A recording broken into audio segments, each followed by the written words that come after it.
Welcome to solverfy.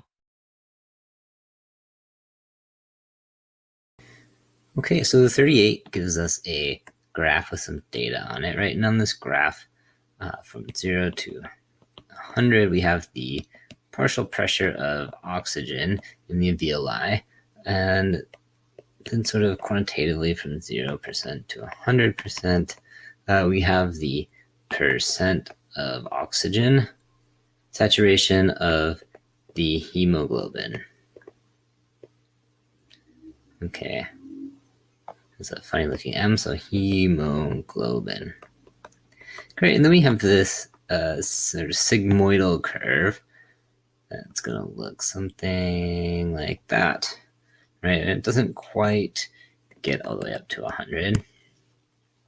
And so then the question becomes, what is happening here where the curve is sort of leveling off, right? And so the interesting thing is that the hemoglobin has the capacity to bind 4 oxygen molecules, right? And so you can sort of see it as maybe something like that. And getting the first one to bind is a little bit tricky, but then the way it folds up, the next two bind very, very, very easily, right? And so you get this sort of like, initially it's a slow start, but then it sort of takes off here, and that's due to the way it's folding, making the affinity for oxygen increases drastically. Okay, and getting the last one, however, that last one bound is actually the most difficult of them, right? And this is just due to the way it's folding as it collects them, and that's why it has a really hard time getting to 100%, right?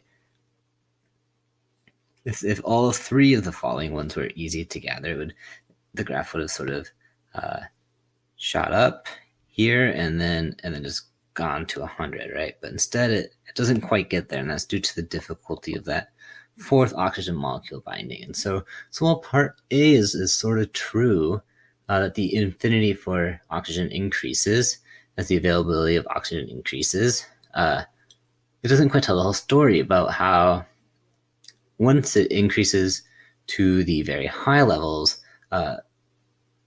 it actually has a decreasing ability to bind oxygen, right? So once you get 3 out of the 4, it sort of struggles. And so the answer we're looking for here to explain this leveling off is actually letter choice C.